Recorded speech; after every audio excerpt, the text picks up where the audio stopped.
नमस्कार। जनार्दन स्वामी योगाभ्यासी मंडल रामनगर नागपुर द्वारा इस वर्ष विश्व योग दिन का जो कार्यक्रम हो रहा है उस कार्यक्रम में आप सबका हम स्वागत करते हैं। और विश्व योग दिन के अभ्यास क्रम में आज हम लोग कुछ नई चीजें भी देखने वाले हैं। और शुरुआत में ईश्वर प्रणिधान से प्रारंभ होगा।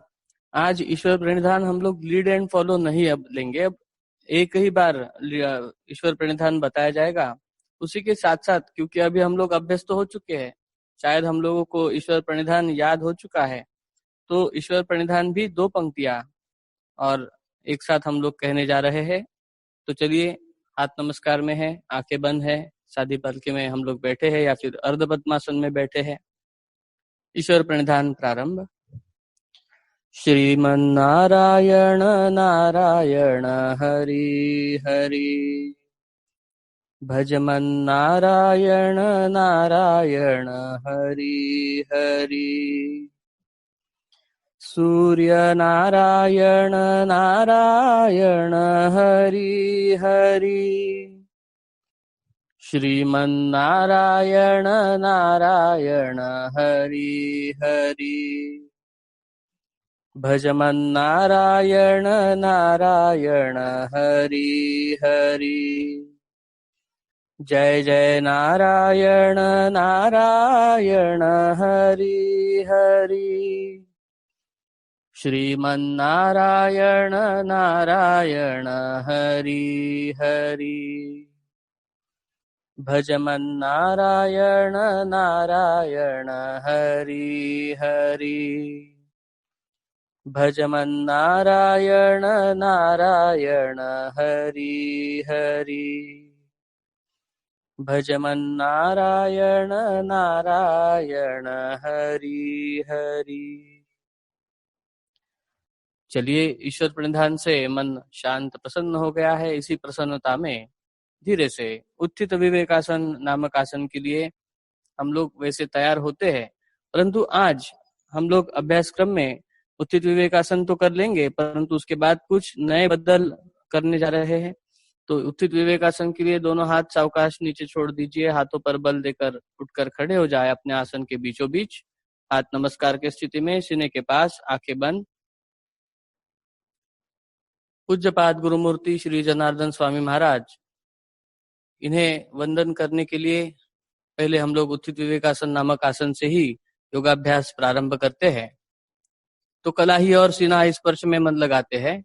इस स्पर्श में एक श्वास के साथ सघनता आती है और प्रश्वास के साथ शिथिलता आती है। उत्तरोत्तर यह शिथिलता संपूर्ण शरीर भर व्याप्त होती है। यह अभ्यास भी हम लोगों ने किया है। तो चलिए, 3 श्वास प्रश्वास में सारा शरीर शिथिल छोड़ने का प्रयास कीजिए, सिर से लेकर पांव तक।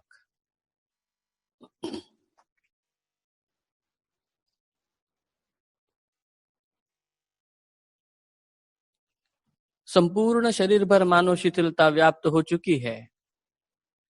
कहीं पे भी शरीर में तनाव नहीं है, मन भी शांत है। इसी अवस्था में पूज्यपाद गुरुमूर्ति श्री जनार्दन स्वामी महाराज, इनके समाधि सन्मुख मानो हम लोग चले गए हैं।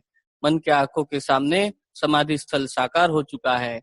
वहां सामने में जमीन पर माथा टेकते हुए एक संकल्प किया, स्वामी जी का संदेश भी देख लिया। संपूर्ण स्वामी जी के समाधि का दर्शन हम लोग कर रहे हैं। शेषनाग की प्रतिकृति दिख रही है। पीछे में स्वामी जी की प्रतिमा है, तेजक पुंज। ऐसी प्रतिमा भी बंद आंखों के सामने हमने साकार कर ली है। अब उन्हें वंदन करेंगे, दोनों हाथ नमस्कार में रखते हुए सुस्वर सुस्पष्ट और प्रार्थना एक एक पंक्ति, और वह भी आज से लीड एंड फॉलो नहीं है, एक साथ ही कहना है। तो चलिए, प्रार्थना गुरुस्तवन प्रारंभ करते हैं। गुरुर्ब्रह्मा गुरुर्विष्णु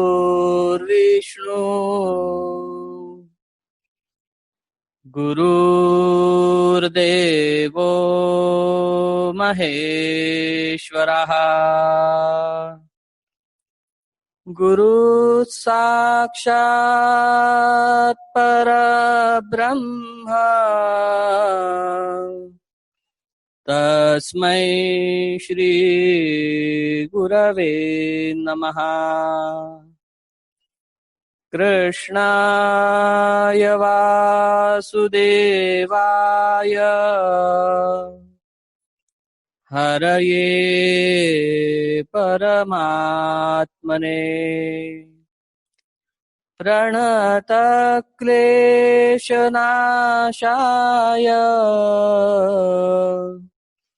गोविन्दाय नमो नमः। धीरे से दोनों हाथ नीचे छोड़ दीजिए।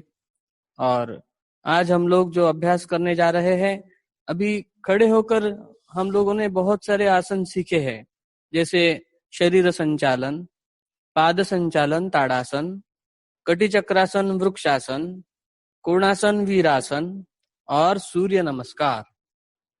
इतने सारे आसनों का अभ्यास, और उसके बाद नीचे बैठने का भी एक आसन रहता है, आनंद बंदिरासन। तो आनंद बंदिरासन से हम लोग आज का अभ्यास प्रारंभ कर रहे हैं। तो चलिए, दोनों हाथ सामने जंघाओं पर, एक, सावकाश नीचे बैठिए, दोन, एड़ियों पर बैठते हुए धीरे से घुटनों को जमीन पर टिकाए, तीन, और बैठे हुए आसन के लिए दोनों पांव सीधे कर लीजिए, चार। तो यानी खड़े होकर सारे आसन हम लोगों ने आज स्किप किए हैं। इन सब का अभ्यास हम लोग अवश्य देख सकते हैं।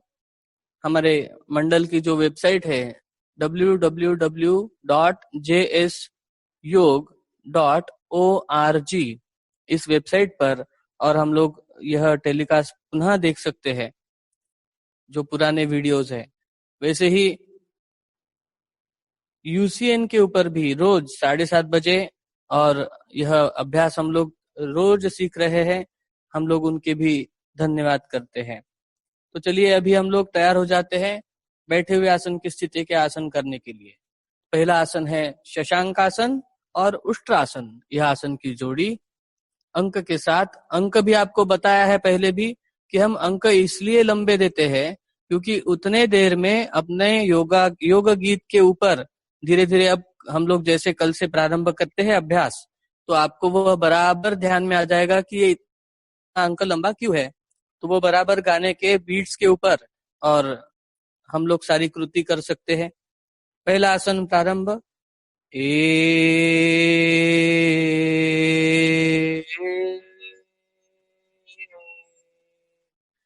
वज्रासन में बैठे हैं।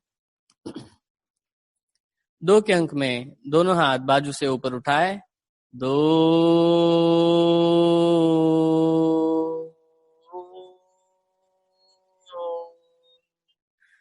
3।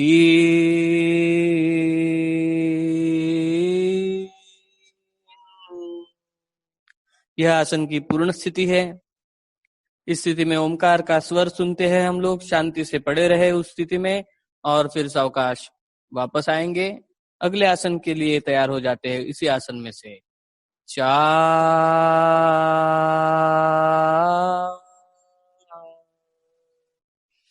5, 6।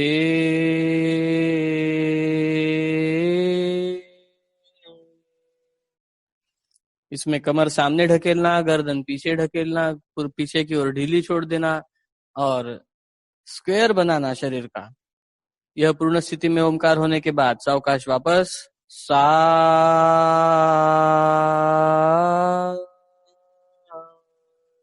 और 8 के अंक में पाँव सीधे।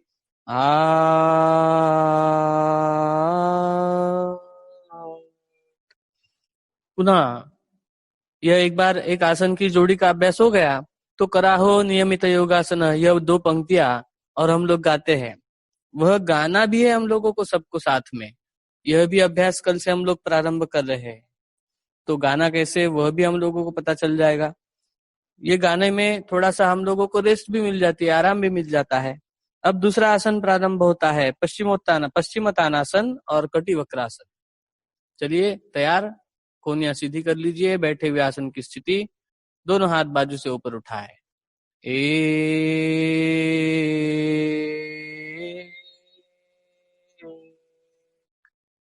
दो,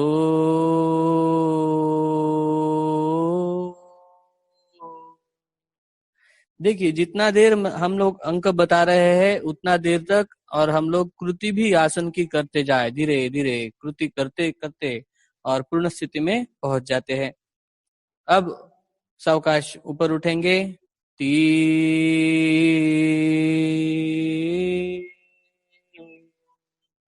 4, उसके आगे का आसन कटिवक्रासन। 5, देखिए हाथ पीछे ऊपर भी उठाया और दाहिनी ओर भी घुमाया, गर्दन भी घुमाई है, रीढ़ को भी घुमाया, सीधे बैठे हैं। धीरे धीरे ओमकार का स्वर सुनने के बाद वापस आए। 6, बाया हाथ भी बाई ओर लेके गए, बहुत सुंदर। ये 6 के अंक में पूरा काम हो रहा है। अब 7 के अंक में धीरे धीरे सिर्फ बाया हाथ नीचे आएगा, पाँव के ऊपर, अंगूठों के ऊपर रखना है। 7,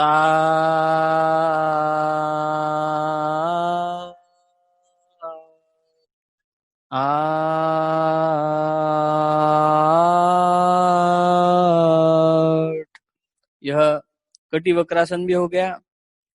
इसके बीच में पुनः एक बार हम लोग कराहो नियमित योगासन, यह पंक्तियों को गाते हैं 2 बार। अगला आसन करेंगे गोमुखासन। तो चलिए प्रारंभ करते हैं। गोमुखासन, 1 के अंक में दाहिना पैर और बाया पैर दोनों ही पैरों को मोड़ना, यह कृति 1 के अंक में होने वाली है। प्रारंभ।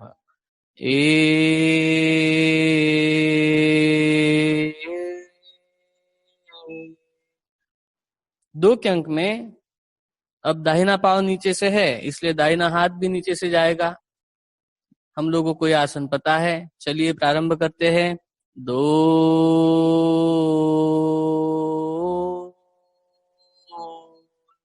यूं हाथों को एक साथ कंधों के सीध में लाते हुए दाहिना हाथ नीचे से मोड़ लिया और बाया हाथ ऊपर से, और दोनों हाथों की मानो संकल उंगलियों में उंगलियां मिलाते हुए, परंतु गर्दन सीधी है, गर्दन झुकती है हम लोगों की बहुत बार, तो उसे सीधा ही रखना चाहिए। और यह पूर्ण स्थिति में ओमकार सुनते हैं। ओमकार के बाद वापस 3,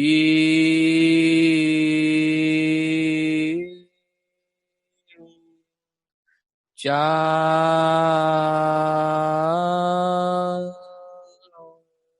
बाया पैर इसी प्रकार मोड़े। 5,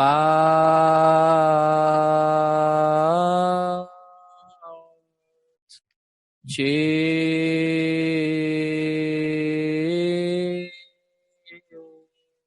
दिख गया आपको हाथ भी? बाया हाथ अब नीचे से लाया, दाहिना हाथ ऊपर से लेके गए और उंगलियां पकड़ लिए हैं, घुटने के ऊपर घुटना है। यह गोमुखासन की पूर्ण स्थिति। ओमकार का स्वर सुनने के बाद वापस आए। 7,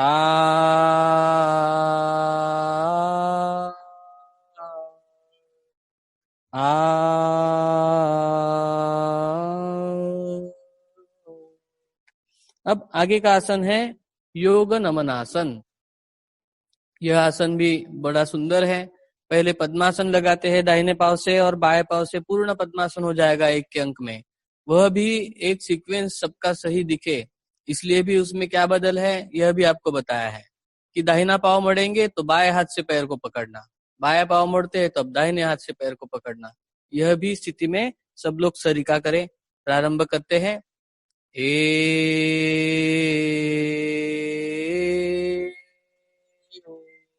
बहुत सुंदर।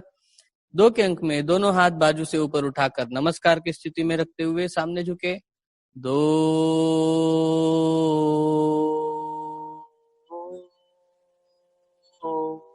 यह पूर्ण स्थिति हो गई। ओमकार का स्वर सुनने के बाद वापस 3, 4,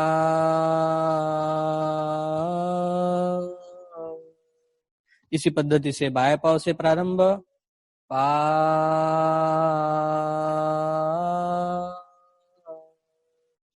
6,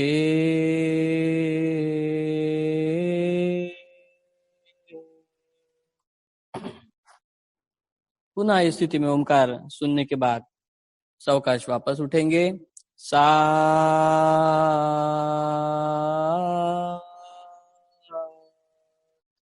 आ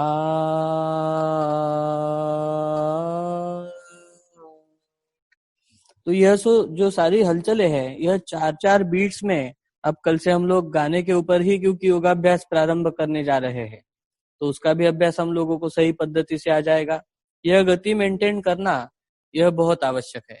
तो फिर हम लोग गाने के म्यूजिक के रिदम के साथ साथ एक एक कृति बराबर करते जाएंगे। चलिए अब आगे का अभ्यास हम लोग करने जा रहे हैं। कल हमने पहली बार सीखा था भस्त्रिका प्राणायाम। तो भस्त्रिका प्राणायाम करने के लिए तैयारी क्या करनी है, तो पुनः पद्मासन में आना है। दाहिना पाँव मोड़ दीजिए बाएं हाथ से पकड़ते हुए, और बायां पाँव भी मोड़ लीजिए और सीधे बैठे हैं बिल्कुल, दोनों घुटने जमीन पर लगे हुए, रीढ़ पीठ सीधी, समक्का या शिरोग्रीवा ऐसे बैठे हुए स्थिति में अब बाएं हाथ की 3 के अंक में ध्यान मुद्रा 3 मोड़ लिए, बराबर अंगूठे के उद्गम में तर्जनी को लगाते हुए। और प्रणव मुद्रा कैसी बनाई थी कल, यह हो गई 4 प्रणव मुद्रा।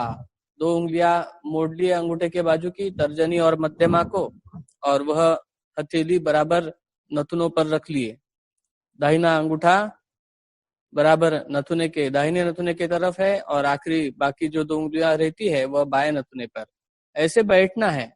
जब बताया जाता है कि बायां बंद करो, तो दोनों उंगलियों से बाएं नथुने को हल्का सा बंद कर देना। जब दाहिना बंद करो बोला जाता है, तब अंगूठे से उसको बंद करना। इस पद्धति से और इसका उपयोग करना है। तो पहला प्राणायाम हम लोग इसमें जो सीख रहे हैं वह है भस्त्रिका प्राणायाम प्रकार 1। कल हमने किया था, अब आज इतना डिटेल में नहीं बताएंगे। दाहिने नथुने से श्वास को लेना छोड़ना, परंतु भाते शरीर का आवाज करते हुए यह अभ्यास करना है। फिर दाहिने से 12 बार होने के बाद दाहिने नथुने से 4 अंक श्वास लेना, उसको पूरक कहा था। फिर दोनों नथुनों को बंद कर दिया था, उसको अंतर कुंभक भी बताया था। और फिर वह होने के बाद दाहिने नथुनों को बंद रखना, बाएं से श्वास को छोड़ना 8 अंक, यानी कि रेचक करना, और पुनः दोनों नथुनों को बंद करते हुए श्वास को वैसे ही बहिर्कुंभक में रुकना। यह अभ्यास कल हमने सीखा था। और इसी पद्धति से बाएं नथुने से भी यह अभ्यास प्रारंभ करते हैं। तो चलिए हल्का सा मूल बंध लगा लिया। बंधों की तरफ अभी हम लोगों ने ज्यादा वर्णन नहीं बताया है, परंतु यह ध्यान रखना कि बंध के साथ ही यह कुंभक का अभ्यास होता है। चलिए प्रारंभ करते हैं। बाएं नथुना बंद, दाहिने से श्वास लेना छोड़ना, भाते शरीर का आवाज करते हुए 12 बार प्रारंभ।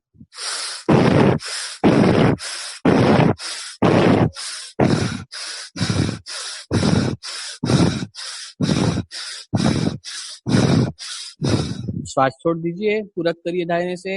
1 2 3 4 अंतर कुंभक 1 2 3 4 रेचक 1 2 3 4 5 6 7 8 कुंभक 1 2 3 4 बाएं से प्रारंभ।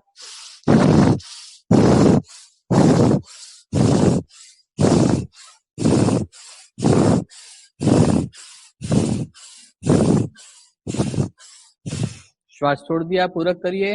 1 2 3 4 अंतर कुंभक 1 2 3 4 दाहिने से रेचक 1 2 3 4 5 6 7 8 बहिर्कुंभक 1 2 3 4 सावकाश हाथ नीचे ले लीजिए। यह प्राणायाम का अभ्यास अब जो बारिश के दिन है इनमें भी बहुत महत्वपूर्ण यह प्राणायाम का अभ्यास हो जाता है। तो अभी आगे ओमकार के लिए हम लोग तैयार हो जाते हैं। कल हमने ओमकार नहीं सीखा था, आज हम लोग ओमकार भी सीखने जा रहे हैं। तो देखिए दोनों हाथों की ध्यान मुद्रा, जैसे बायां हाथ रखा था ना ध्यान मुद्रा में, वैसे ही दाहिना हाथ भी इसी प्रकार रख लिया। कोहनियां थोड़ी सी कमर के पास रखिए।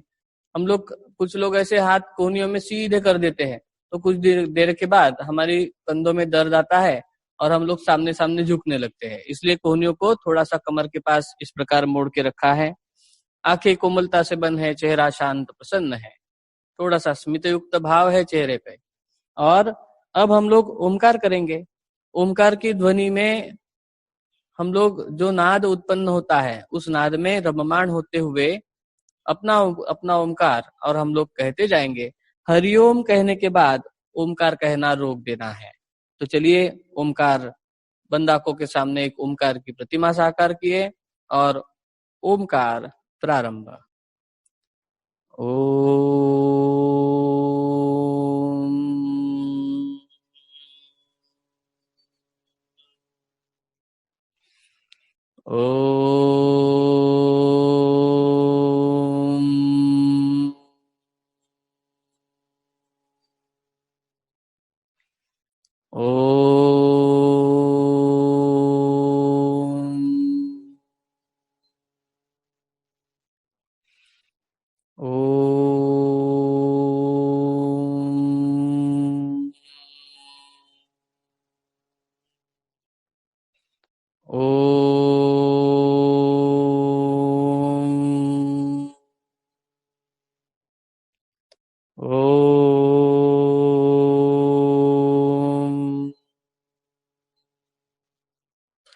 हरि ओम।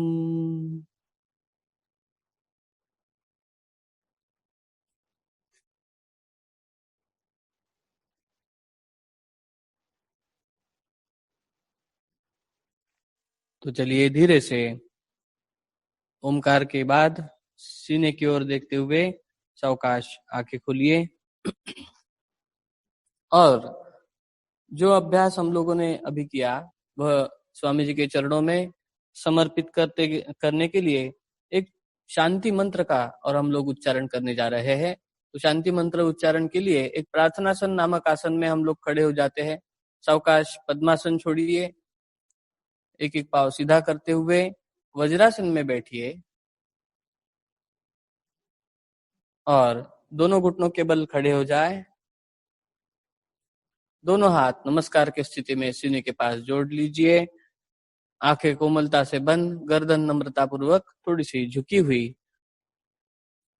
एक एक पंक्ति, यह पंक्तियां आज हम लोग लीड एंड फॉलो करेंगे क्योंकि यह हमें पता नहीं है, इसे भी हम लोग याद कर ले।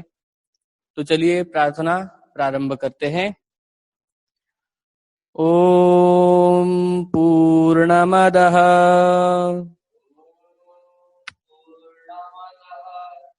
पूर्णमिदं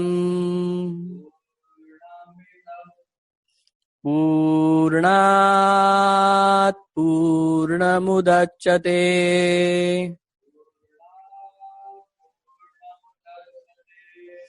पूर्णस्य पूर्णमादाय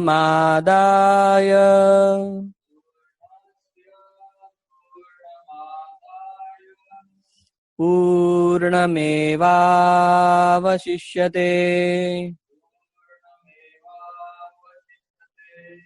ओम शांति शांति शांति।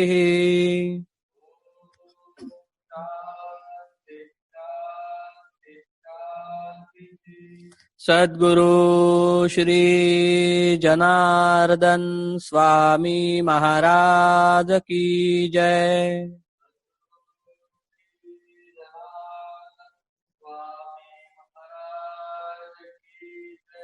सावकाश सीढ़ियों पर बैठिए, दोनों हाथ पीछे बांध लीजिए, माथा जमीन पर टिकाए।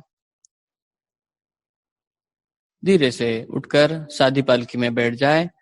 अब यह योग दिन का पूर्ण अभ्यास आज हम लोगों ने सीख लिया है और कल से अभी हम लोग गाने के ऊपर, योग गीत के ऊपर यह आसन का अभ्यास सीखने वाले हैं। तो चलिए आज का अभ्यास आसनों का यहाँ पर समाप्त होता है।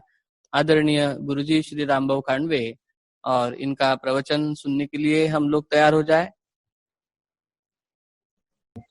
हम लोग विश्व योग दिन के लिए जो योगाभ्यास कर रहे हैं, यह योग वास्तव में भारतीय संस्कृति का एक विलक्षण दर्शन है। दर्शन में प्रत्यक्ष उसकी अनुभूति आती है। यह अनुभूति लेने के लिए, जैसे मैं आज अभी देख रहा था, मैं यहाँ बैठा हूं और भूल गया एक जो जियो का मेरे पास में डोंगल था, तो वो चालू करना मैं भूल गया और वो चालू नहीं किया तो मेरे बोलने को कोई मतलब ही नहीं रहा। आपके पास मैं पहुंच पा नहीं रहा, कुछ मैं दिख नहीं रहा, पा नहीं रहा। इस वातावरण में सब कुछ है पर मेरी भौतिक योग्यता नहीं थी, इसलिए मैं आपसे संपर्क नहीं कर पाता। फिर कोई एक ऋषि आए, उन्होंने कहा कि अरे आपने तो जियो चालू ही नहीं किया, आप यदि वो डोंगल चालू करते हैं तो फिर आपका सबसे संबंध आएगा। तो यह जो डोंगल का ज्ञान है, यह ज्ञान यानी हमारा योग है। यह योग यदि हम सही ढंग से अपनाते हैं तो फिर हमें वास्तव में सारा दुनिया का दर्शन, यानी मैं जो जीव हूँ, हर एक जीव वह शिव है, यह भाव जागरूक होने लगते हैं। पर वह दर्शन प्राप्त करने के लिए, वह दर्शन हमें होने लगे योग के माध्यम से, वो साधना के माध्यम से, उसके लिए यम नियम का पालन करना नितांत आवश्यक है। और प्रत्याहार साधना ये भी खूब आवश्यक हो जाता है। और उसमें से हम यम क्या है ये बहुत थोड़े में समझे, पर इसके मन में अखंड संकल्प रूप में भाव जागरूक रहे तो धीरे धीरे हमारे अंदर में ही अहिंसा जागरूक हो जाती है। कितनी जागरूक होती है कि अपने गुरु महाराज जो हैं योग के अभी, और जनार्दन स्वामी महाराज, इनका कैसा था, उनकी कहानी है कि वे ऐसी कोई यात्रा कर रहे थे, वो तो परिव्राजक थे, चरई वेती अखंड घूमना। अनिकेत थे, अपना मकान भी नहीं था, अपना मकान नहीं, अपना आश्रम नहीं, अपनी कुटिया नहीं, अपना छत नहीं, कुछ भी नहीं, झोपड़ी भी नहीं, आकाश यही अपना छत रहेगा और भूमि यही अपना जमीन रहेगी घर की। ऐसी एक विलक्षण प्रतिभा और संपूर्णतः त्यागमय मूर्ति जो जनार्दन स्वामी के थे, उन्होंने अहिंसा व्रत का पालन किया था। ऐसा पता, वो खुद के बारे में गलती से भी बोलते नहीं थे, पर किसी को कुछ बताते समय क्या अहिंसा, किसी ने कहा, स्वामी जी ने बताया, अहिंसा प्रतिष्ठायाम तत्सन्निधौ वैरत त्यागः। अहिंसा क्या है, अहिंसा प्रतिष्ठित हो गई तो उसके सामने उसके जो प्रतिष्ठा की क्षमता है उसके आधार पे, यदि आजू बाजू में बहुत आजू बाजू, अब जैसे मैं अभी ये डोंगल लगाया है, तो ये डोंगल की क्षमता एक 100 स्क्वायर फीट में होगी शायद, आगे जाऊंगा तो उसमें वो डोंगल की क्षमता नहीं रहेगी बाहर उसके, ऐसा हो सकता है ना। तो बिल्कुल वैसा ही है, ये उसके नजदीक में उसकी जो क्षमता है उसके आधार पे वैर त्यागा, यह एक भाव सब में चालू हो जाता है। अब वैर कैसे क्या है, अपने को तो वैर देखिए ऐसा लगता है जैसे अभी बिल्ली और चूहा आ गया, तो बिल्ली और चूहे में वैर है, बिल्ली दिखा नहीं दिखा चूहा कि खाएगा, सर्प और नेवला वैर है, दोनों में आपस में बहुत झगड़ा होता है। शेर और बकरी सामने दिखे तो वही रहे, शेर खाएगा बकरी पर हरिण को खाएगा, बकरी को खाएगा। पर यहाँ जो एखादा आश्रम में ऋषि रहता है, उसके आश्रम में यदि वहां शेर रहा और ये अहिंसा प्रतिष्ठायाम का रहा तो वो एरिया में शेर भूल जाएगा कि ये मेरा खाद्य है, वो उस पर झपटेगा नहीं। ये अहिंसा प्रतिष्ठायाम वैरत त्यागा कहा जाता है। और यह अनुभव सब लोगों को आने लगते हैं। ऐसे दर्शन, योग दर्शन है, ये योग दर्शन में यम जो बताए हैं ये ऐसे क्षमता देते हैं अहिंसा प्रतिष्ठायाम। हर एक का एक सुंदर, आप कहेंगे मेरे अंदर में, मैं तो अहिंसा का पुजारू और मेरे अंदर में अहिंसा का एकदम रोम रोम में प्रस्थापित हो गई है। आपको कहने से नहीं है, वो मराठी में कहते हैं ना, बाप दाखो तो श्राद्ध कर, तो तेरी अहिंसा दिखनी चाहिए। तेरे पास में कोई आता है, दो दुश्मन सरीखे आते हैं, यानी भगवान गौतम बुद्ध की कैसे हुई थी, उनका हुआ था। अंगुलीमाल सामने आ गया तो भी भूल गया तो कि अपन उसको भगवान का, हर इंसान का खून करते हैं, उसको काटते हैं, भूल गया था। यह जो एक क्षमता भगवान बुद्ध में आ गई थी, बस ऐसी क्षमता आती है हर एक योग के जो अहिंसा प्रतिष्ठायम वाले रहते हैं उनके अंदर में, हमारे अंदर में यह आनी चाहिए। यह हमारे विषय जो है पांचों के पांचों, इसमें हर एक में एक एक ऐसा तत्व दिया है। आहार शुद्धि यह जो होती है सत्व शुद्धि होती है। हम नियम में आए थे कल, तो आहार शुद्धि के बारे में कहा था, और आहार शुद्धि हो गई तो शरीर मन बुद्धि ये यानी सत्व कहिए इसको आप, यह शुद्ध हो जाता है। और यह शुद्ध हो गया तो फिर योग में प्रगति करने के लिए, नराचा नारायण होने के लिए हमारी योग्यता प्रस्थापित होती है। और फिर साधना अच्छी करते रहें तो फिर हमारा ध्येय, अंतिम ध्येय जो साक्षात्कार, आत्म साक्षात्कार का, कैवल्य का, मोक्ष का, समाधि का कहें, अब निर्विकल्प समाधि, उसके और हम बढ़ते हैं, वह लक्ष्य प्राप्त करते हैं। पर उसके लिए शौच, यह व्रत बहुत अच्छे ढंग से शरीर मन बुद्धि का शौच चाहिए। और चारों पांचों इंद्रिय जो हैं, यानी फिर वो आंख रहे, आंख का आहार जो आता है, सारे ये जो ज्ञानेन्द्रिय है ये बाहर से लेते हैं। जैसे हम मुंह में खाते हैं तो बाहर से लेते खाते हैं, ये ऐसे ही सब जन खाते हैं, आंखों से बाहर की दुनिया देखते देखते खाते रहती है। वो कान बाहर से सुनते रहते हैं शब्दों का, त्वचा बाहर का स्पर्श रहते, रसना बाहर के जो रस है षड्रस, वो षड्रस का और आनंद लेती रहती है। नाक है तो गंध का आनंद लेती है। सारे के सारे बाहर जाते हैं, और ये सारे ज्ञानेंद्रियों को अंदर लेना और ये बाहर से आहार बंद करना, अरे ये तो बहुत कठिन है। ये हुआ तो उसको प्रत्याहार कहते हैं। पर उसके पहले जो है तो कम से कम हम यह देखें कि हमारे यह जो आहार है सबके, वह शुद्ध हो। कल बताया था कि कैसे कहें, तुम्ही डोळे तुम्ही घ्यारे सुख पहा माझ्या विठोबाचे मुख, यह जो कहा जाता है, तुम्ही ऐकारे कान माझ्या विठोबाचे कान, ऐसा जो कहा जाता है यह हमारे अंदर में विकसित होना चाहिए। और सारे फिर ऐसे अच्छी अच्छी चीजें जो सात्विक कही जाती है, जिससे कहीं भावनाएं प्रक्षोभित नहीं होती, वासनाएं उत्तेजित नहीं होती, मन में एक दुर्बलता, हीनता और फिर नैराश्य विकसित नहीं होता। ये ऐसे जो जो चीज हैं, ऐसी चीजों का स्वीकार करना सारे ज्ञानेंद्रियों से, इसको आहार बोलते हैं। और यह हमारा शौच इसमें रखा तो यह आहार वास्तव में सबका शुद्ध रहेगा और हमें प्रगति के लिए अच्छी रहेगी। आहार के बाद शौच के बाद आता है नियम में दूसरा, शौच संतोष। ये संतोष बड़ी चीज है, बहुत बड़ी चीज है संतोष। अब ये संतोष को ऐसा भाव मराठी में बहुत बार कहा जाता है की आळशी लोकांना संतोषाचं खूप कौतुक आहे, असेल हरी तो देईल खाटल्यावरी, ऐसा भाव निर्माण होता है। पर संतोष का ये भाव नहीं है।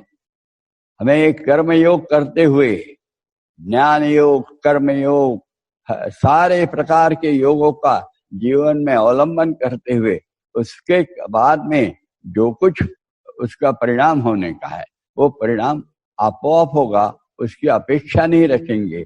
निरपेक्ष ऐसा कर्मयोग यह भाव है, यदि करते हैं तो उससे जो प्राप्ति होती है उसको संतोष कहते हैं।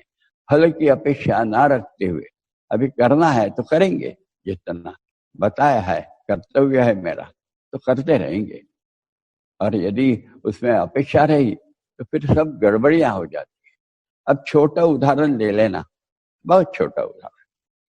मैं जरा बदमाश हूं समझो, और मैं एक आधे अच्छे बैंक में नौकरी करता हूँ, लोगों को पैसा देता रहता हूँ, और बीच बीच में कभी नोट वो गिने नहीं तो पता है कि ये गिनता नहीं तो मैं निकाल लेता हूँ। ऐसे बारंबार करता रहता हूँ। तो क्या हो जाता है, मेरे को थोड़ा सा समाधान रहता है उसमें। पर कुछ बाद में कहीं तभी वो लग गए सीसीटीवी, और फिर उसमें मैं पकड़ा गया, तो फिर इसलिए मैं सावध हो जाता हूँ। फिर पैसे कभी निकालता नहीं, और जो निकालता नहीं तो मुझे अंदर में इतनी ग्लानि होती है, इतना दुख होता है, इतना विचित्र लगता है, काम करने की इच्छा नहीं होती, क्या करूं। यह जो भाव है, यह जब उसमें मेरी अपेक्षा रहती कुछ पाने की, तो वो होता है असंतोष के सिवा काम। और इसलिए कर्तव्य करना है, इसलिए सर्व कर्मयोग अखंड, सुबह उठे से सोने तक और सोने के से उठने तक जो 24 घंटे हैं, यह कर्म करते रहेंगे। इस भाव से यदि करते हैं तो निहित कर्म, तो जो कर्म के बाद में जो कुछ लगेगा वो है संतोष। और यह संतोष की हमारे अंदर में जागृति होना चाहिए, इसकी तरफ हम यदि ख्याल देते हैं तो बहुत अच्छी बात होगी। आज संतोष के लिए यहीं रुक जाएंगे, यही संतोष मानेंगे।